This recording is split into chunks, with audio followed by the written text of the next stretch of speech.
acompanhadas dos professores, você vai abrir a sua Bíblia no livro de Jeremias, que estamos lendo, no capítulo 1. Jeremias, capítulo 1.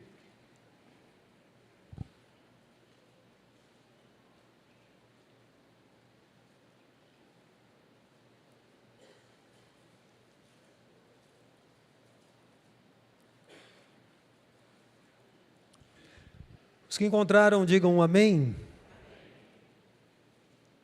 Palavras de Jeremias, filho de Ilquias, um dos sacerdotes que estavam em Anatote, na terra de Benjamim. A ele veio a palavra do Senhor, nos dias de Josias, filho de Amon e rei de Judá, no 13º ano do seu reinado, e também nos dias de Jeoaquim, filho de Josias, rei de Judá, até ao fim do ano 10º de Zedequias, filho de Josias, rei de Judá, e ainda até o 5º mês do exílio de Jerusalém. A mim me veio, pois, a palavra do Senhor. Antes que eu te formasse no ventre materno, eu te conheci, e antes que saísses da madre, te consagrei, e te constituí profeta às nações. Então lhe disse eu: Ah, Senhor Deus, eis que não sei falar, porque não passo de uma criança. Mas o Senhor me disse: não digas, não passo de uma criança, porque a todos a quem eu te enviar irás, e tudo quanto eu te mandar falarás. Não temas diante deles, porque eu sou contigo para te livrar, diz o Senhor. Depois estendeu o Senhor a mão, tocou-me na boca, e o Senhor me disse: eis que ponho na tua boca as minhas palavras. Versículo 10. Olha que hoje te constituo sobre as nações e sobre os reinos para arrancares e derribares, para destruíres e arruinares e também para edificares e para plantares. Veio ainda a palavra do Senhor, dizendo: que vês tu, Jeremias? Respondi: vejo uma vara de amendoeira. Disse-me o Senhor: viste bem, porque eu velo sobre a minha palavra para a cumprir. Outra vez me veio a palavra do Senhor, dizendo: que vês? Eu respondi: vejo uma panela ao fogo, cuja boca se inclina do norte. Disse-me o Senhor: do norte se derramará o mal sobre todos os habitantes da terra. Pois eis que convoco todas as tribos dos reinos do norte, diz o Senhor, e virão, e cada reino porá o seu trono à entrada das portas de Jerusalém, e contra todos os seus muros em redor, e contra todas as cidades de Judá. Pronunciarei contra os moradores destas as minhas sentenças, por causa de toda a malícia deles, pois me deixaram a mim, e queimaram incenso a deuses estranhos, e adoraram as obras das suas próprias mãos. Tu, pois, cinge os lombos, dispõe-te e diz-lhes tudo quanto eu te mandar. Não te espantes diante deles, para que eu não te infunda espanto na sua presença. Eis que hoje te ponho por cidade fortificada, por coluna de ferro e por muros de bronze contra todo o país, contra os reis de Judá, contra os seus príncipes, contra os seus sacerdotes e contra o seu povo. Pelejarão contra ti, mas não prevalecerão, porque eu sou contigo para te livrar. Amém? Irmãos, nós vamos meditar nesse texto, nessa manhã de ceia do Senhor, a partir do tema: seja uma pessoa da palavra. Seja uma pessoa da palavra. Vamos orar mais uma vez? Curva a sua cabeça, feche os seus olhos.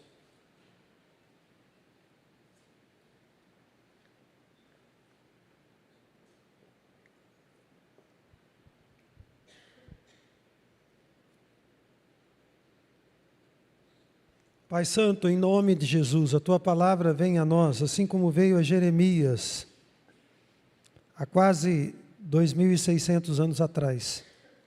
Bendito seja o Teu santo nome.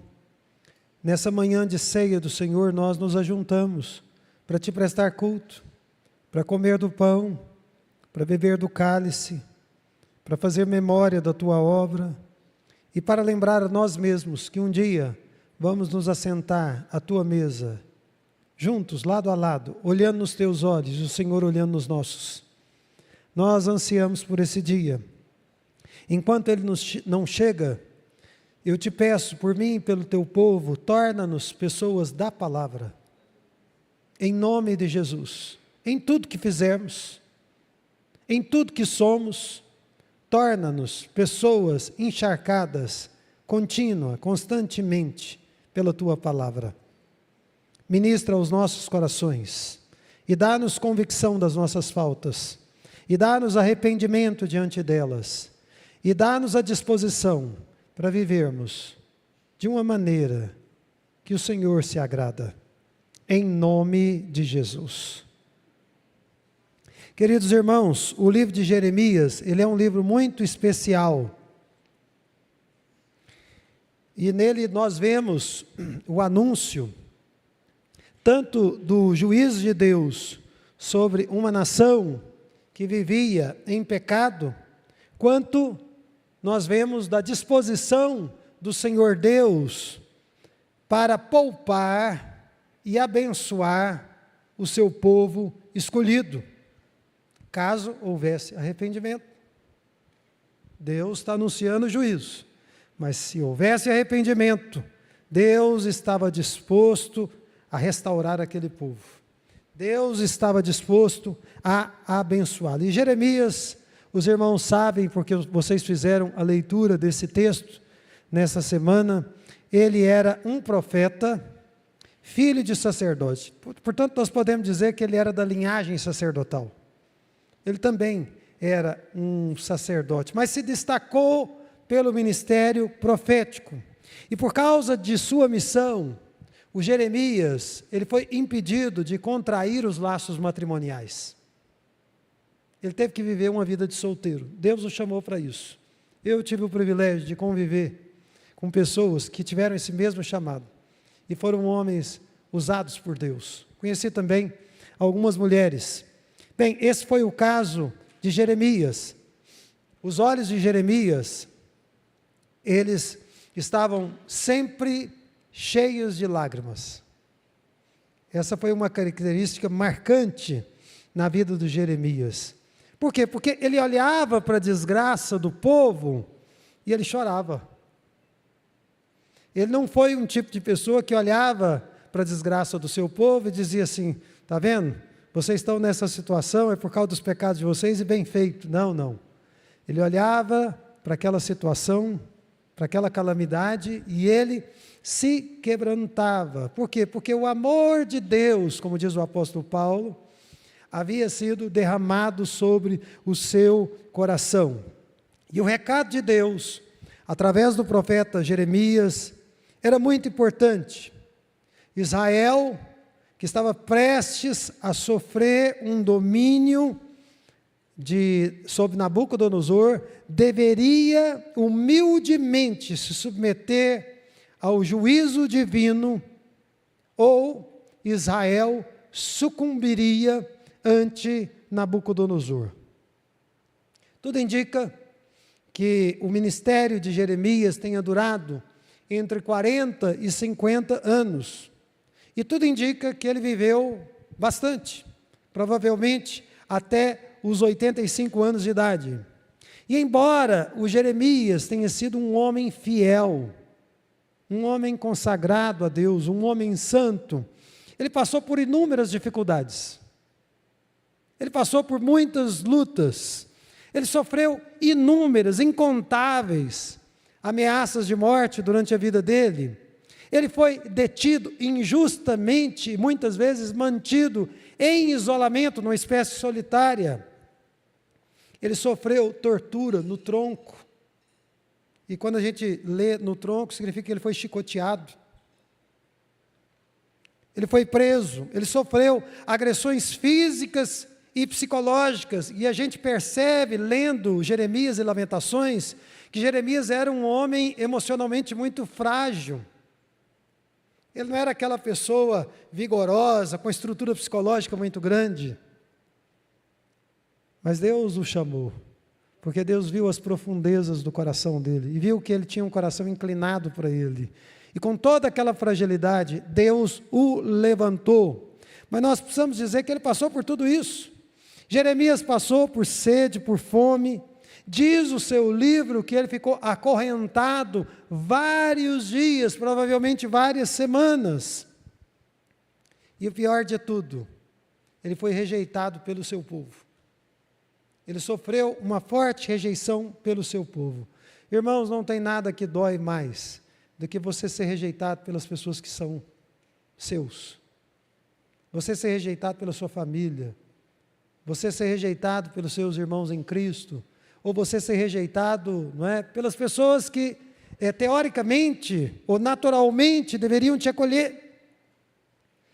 Mas hoje nós sabemos que quando Jeremias foi recolhido na glória, as lágrimas, as muitas lágrimas que ele derramou, foram todas enxugadas. Eu imagino, não é, que quando ele entrou na presença de Deus, o anjo ou o próprio Deus veio com um lenço e enxugou aquelas lágrimas. Você não vai chorar mais. Chega de choro, só alegria. Mas ele pagou esse alto preço. E cumpriu-se, nós cremos, na vida do profeta Jeremias, a palavra do Senhor no Sermão do Monte, quando ele disse: bem-aventurados os que choram, porque eles serão consolados. Todos que derramam lágrimas vão ser consolados, né, irmã Amélia? Eles vão ser consolados. Bem, em nosso texto, que é o primeiro capítulo do livro de Jeremias, nós lemos sobre o chamado desse homem, ainda jovem, de tenra idade, talvez como alguns jovens que estão aqui na adolescência, final da adolescência, e nós lemos sobre o chamado desse homem, a vocação desse homem, e algumas questões ficam claras aqui, é sobre elas que nós vamos meditar. Em primeiro lugar, nós vemos que pessoas como Jeremias são, antes de tudo, e esse é o tema da nossa mensagem, pessoas da palavra. E eu espero que todos vocês aqui, antes de comer do pão, sejam pessoas comprometidas com a palavra de Deus. Mais do que com a nossa cultura. Mais do que com as coisas que nós aprendemos, às vezes de maneira errada ao longo da nossa vida.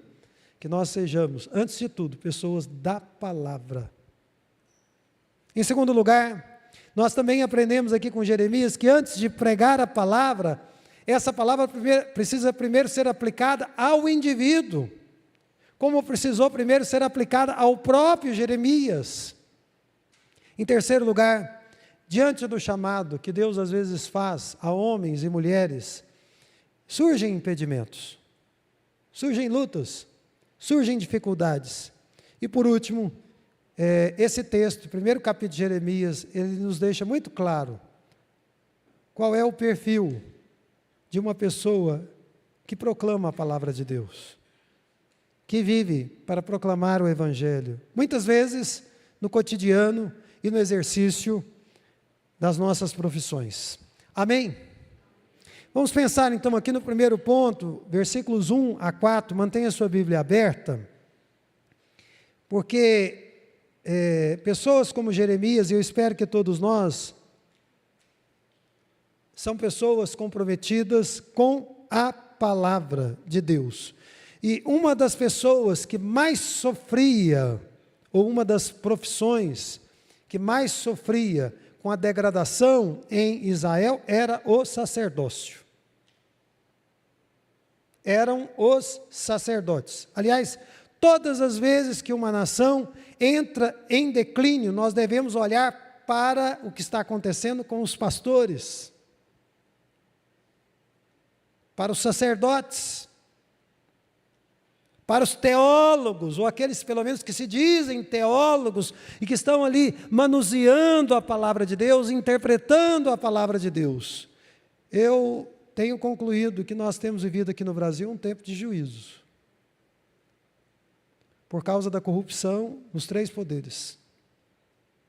E só resta a mim e a você clamarmos pela misericórdia de Deus e nos arrependermos do nosso pecado como nação, pecados que nós temos cometido. Mas eu repito, O sacerdócio é o primeiro a ser atingido. Antes das cortes se degradarem, antes dos palácios se corromperem, são as igrejas, são os templos e os altares que são profanados, com teologias que não emanam da palavra de Deus, ou lideranças que estão adotando um estilo claramente mundano e contraditório a tudo aquilo que o Senhor Deus requer do seu povo e requer dos seus servos e servas. Lideranças que acompanham os modismos que vêm e que vão com uma facilidade muito grande. Isso é preocupante. A história mostra, meus queridos irmãos, e os alunos do CFC Avançado estudaram a história da igreja nas últimas semanas, que nesses períodos, muitos líderes da igreja se vendem, preferindo agradar aos homens mais do que agradar a Deus, infelizmente. É importante, então, a gente observar, voltando aqui para o nosso texto, que em meio ao caos e às trevas, a palavra de Deus veio ao profeta. A palavra de Deus veio a ele. E ela veio num ato soberano de Deus. E Jeremias simplesmente recepcionou a palavra. Jeremias simplesmente recebeu a palavra de Deus.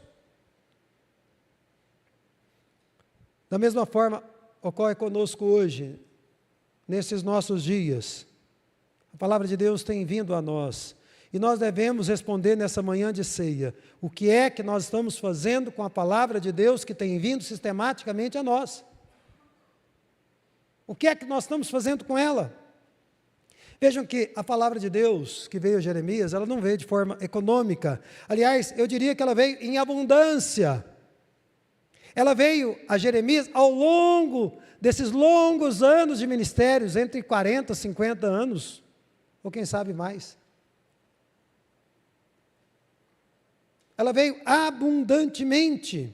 E nós podemos dizer que a palavra de Deus perseguiu o profeta Jeremias durante todo o seu ministério, de forma que reis subiram e desceram do trono, e o Jeremias estava lá, pregando a palavra, anunciando o conselho do Senhor. E é por isso que nós podemos dizer que ele foi um homem da palavra.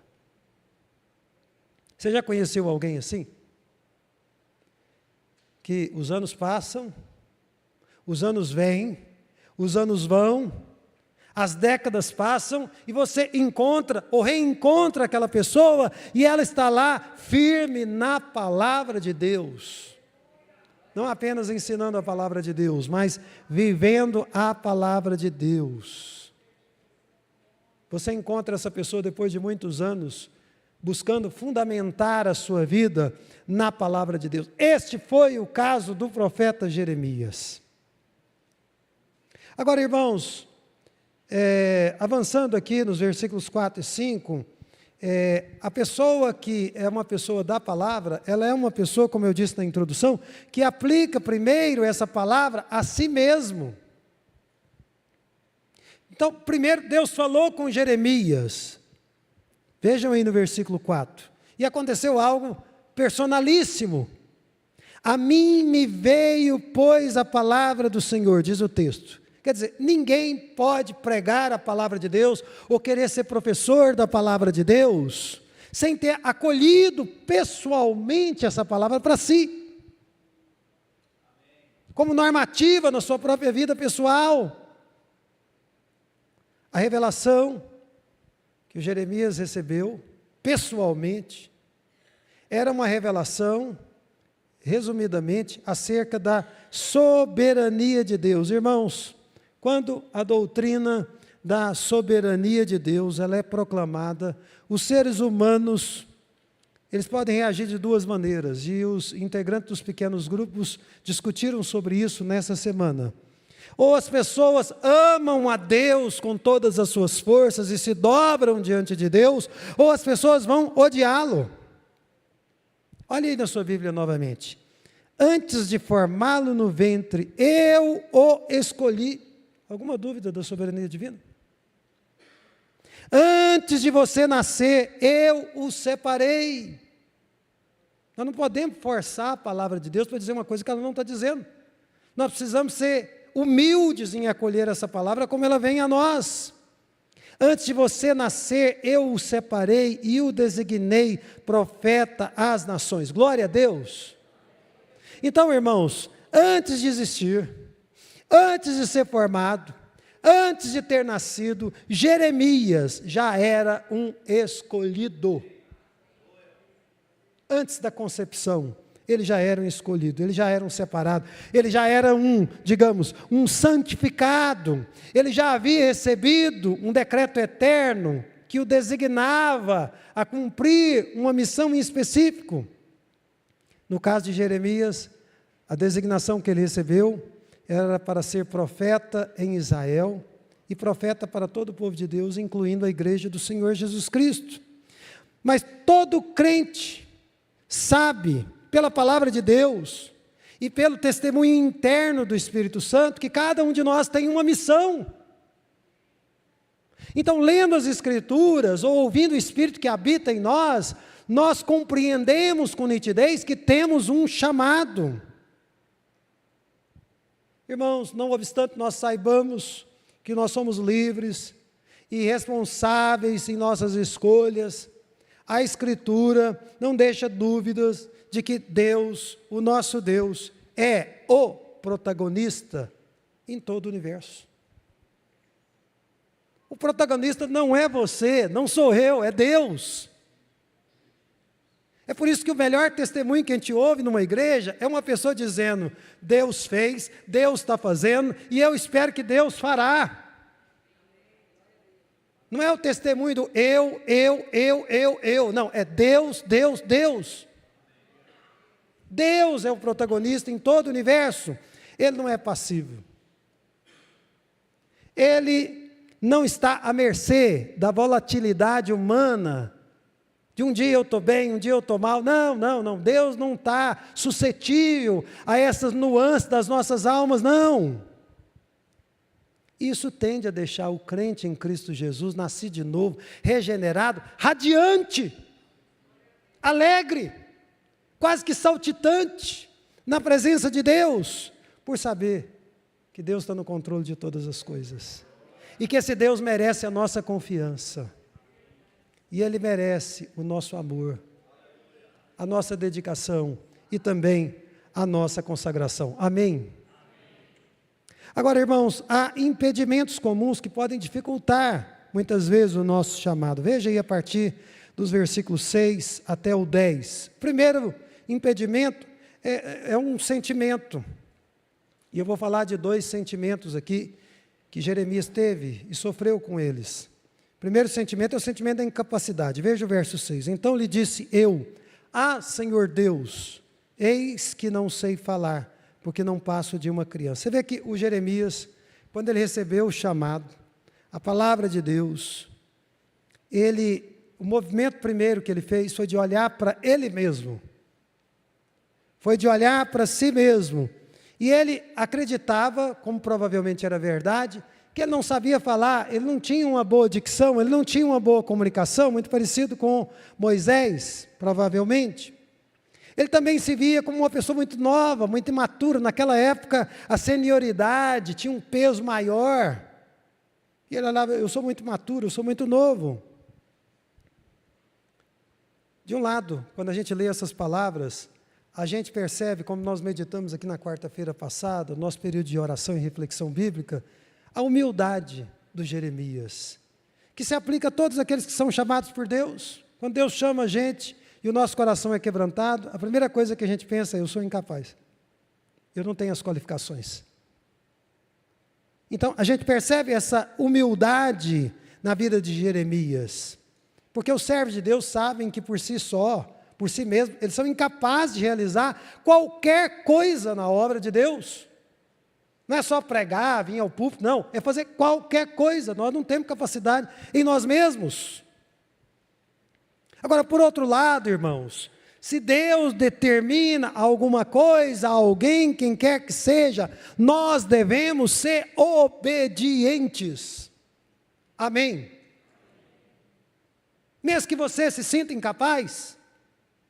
Se Deus está te comissionando, você precisa ser obediente. Eu creio que o Timóteo ele sofreu com algo parecido. Por isso ele era desprezado. E o apóstolo Paulo veio ao encontro da necessidade dele e disse: ninguém despreze a sua mocidade, porque ele já estava sofrendo com muito desprezo naquela época.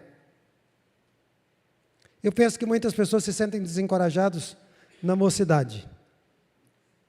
Outras pessoas se sentem desencorajadas na velhice, que acham que estão velhos demais para fazer alguma coisa para Deus. E sempre vai haver alguma desculpa lançada pelo diabo ou por um coração ferido. Todavia, nada deve nos impedir de cumprirmos o nosso chamado. Agora, existe um segundo impedimento, e ele também é um sentimento, vivenciado por Jeremias. É o sentimento do medo. Verso 8. Veja o que Deus diz a eles: não temas diante deles, porque eu sou contigo para te livrar, diz o Senhor. O Jeremias provavelmente foi tomado, quando foi chamado, por um pavor, porque Deus o chamava a confrontar uma nação ímpia, e o medo invadiu o coração dele naquele momento. Então, eu acredito que ele tinha boas razões para sentir medo, para se sentir acuado. E muitas pessoas, quando se aproximam para fazer alguma coisa na obra de Deus, não calculam bem o custo do Evangelho e o custo de um determinado trabalho na obra de Deus, e se precipitam em tentar fazer alguma coisa que Deus não as pediu realmente. Às vezes por empolgação, por emoção. E eu tenho alertado isso.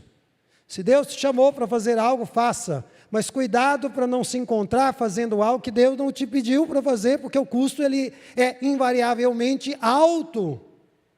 Ele é muito elevado. Mas esse não era o caso de Jeremias. Jeremias estava sendo realmente comissionado pelo Senhor. Ele estava sendo comissionado pelo Altíssimo. E ele não deveria temer, porque ele teria a mesma promessa que a igreja do Senhor Jesus Cristo tem em todos os tempos. Qual é a promessa? Eu sou contigo, eu serei contigo para te livrar. Eu sou com você, para te livrar, para te proteger. Quando nós vivemos uma vida de obediência, nós precisamos ter em mente sempre que não estamos sozinhos na nossa jornada e no nosso serviço a Deus, porque aquele que nos comissiona também nos acompanha. Ele vai conosco. Deus não é um tipo de pessoa que fala assim: vai fazer isso, vai arar esse campo, e você vai sozinho, não. Ele vai lá com você. Ele está ali com você. Eu me lembro bem, quando trabalhei um período da minha vida com a reabilitação de usuários de drogas, e as pessoas trabalhavam no internato. E a gente que era missionário, obreiro, trabalhava com eles. Eu não vou dizer que era fácil, mas eu vou dizer que nós estávamos ali do lado, dando testemunho de Cristo, do amor de Deus, carpindo as tiriricas que nunca paravam de crescer. Não é? Debaixo de um sol escaldante que Goiânia sempre teve, como nós estamos tendo nesses dias. Mas nós estávamos lá com aqueles internos, lado a lado com eles, acompanhando. E de alguma forma eu penso que os missionários e os obreiros podiam dar testemunho de Cristo naquela situação. O Deus que nos comissiona é o Deus que nos acompanha em todas as horas, em todos os momentos. Amém? Não importa quão dura seja a nossa jornada.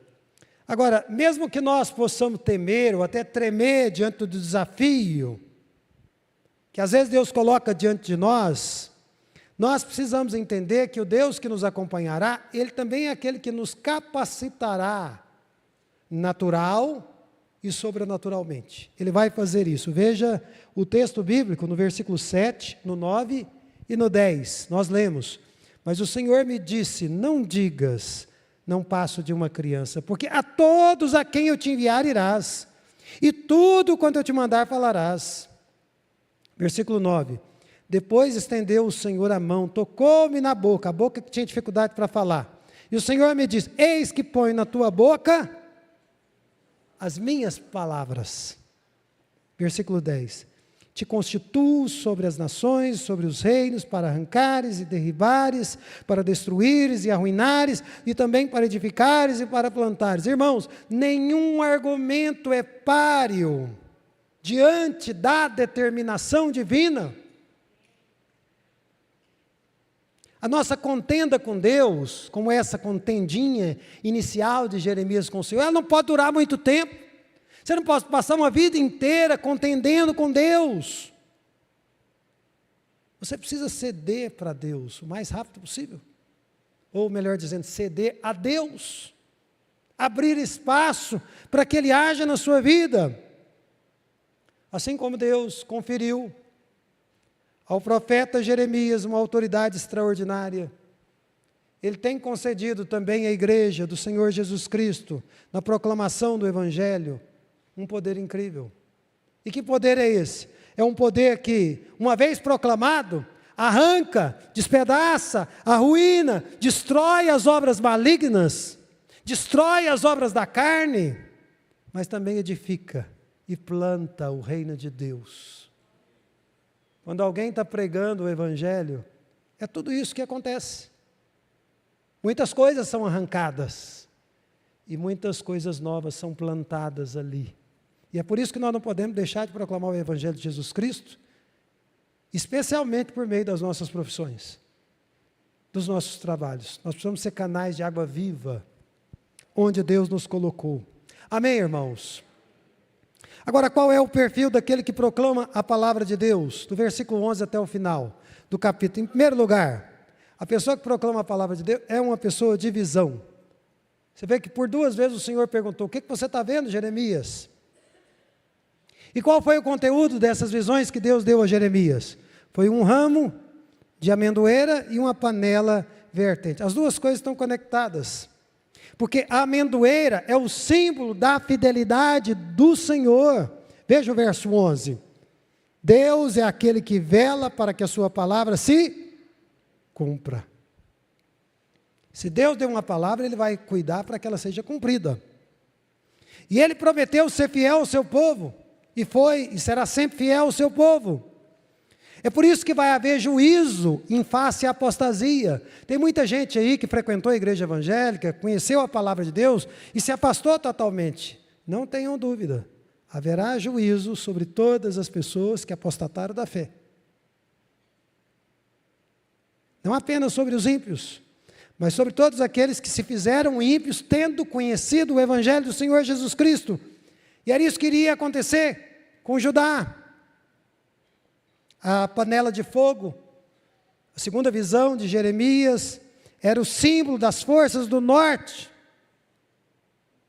das potências do norte, que estavam a ponto de literalmente transbordar em fervura contra o reino de Judá. Veja o verso 14. Do norte se derramará o mal sobre todos os habitantes da terra. Você vê que o juízo viria contra todas as iniquidades cometidas ao longo de muito tempo. Irmãos, Deus é paciente com as pessoas, com as famílias e com as nações. Deus dá uma oportunidade aqui, uma outra ali, mas chega um momento em que o juízo cai.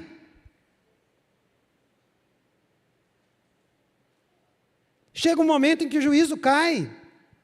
Agora, a segunda característica do perfil das pessoas que são pessoas de palavra é a submissão. Veja aí nos versos 9 e 17.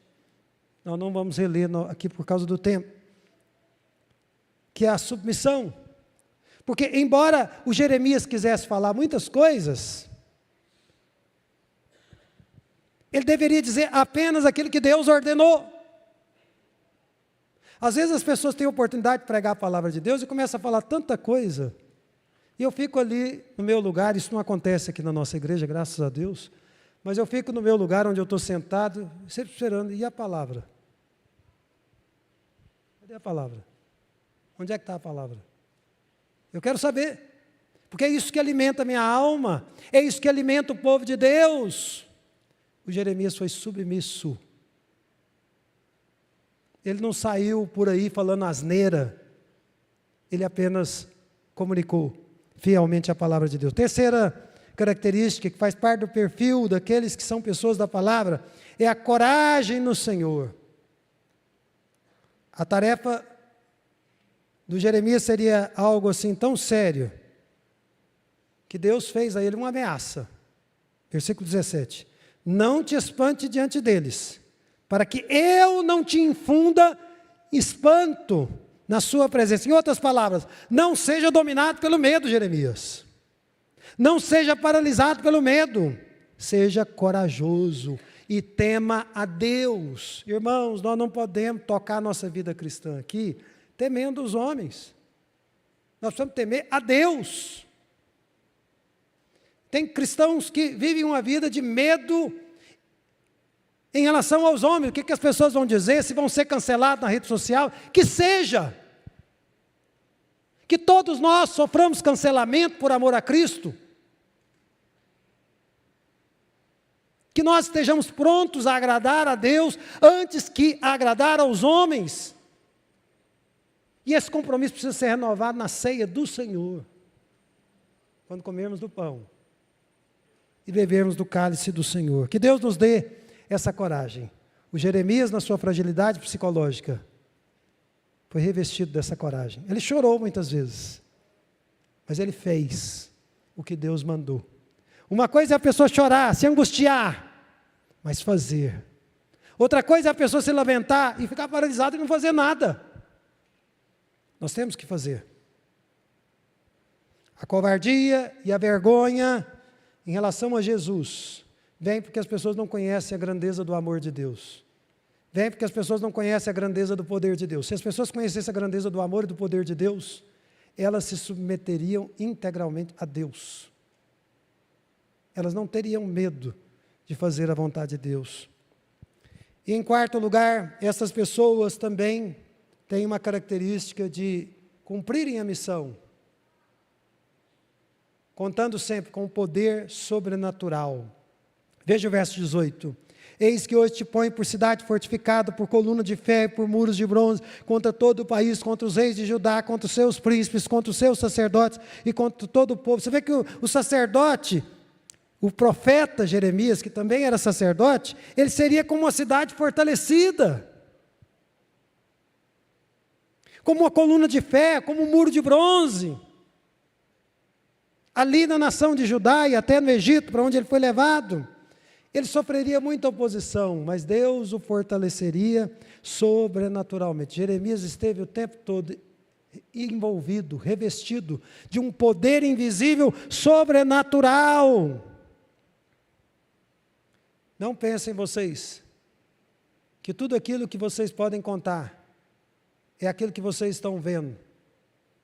Existem forças invisíveis do Senhor que estão atuando para te ajudar a prosseguir, a perseverar e a cumprir os desígnios do Senhor, especialmente se o seu coração estiver inclinado para Ele,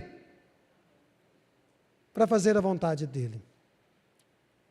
Verso 19, pelejarão contra ti, mas não prevalecerão. Por quê? Eu sou contigo, diz o Senhor, para te livrar. Irmãos, esse é o poder que os crentes têm. É Deus conosco.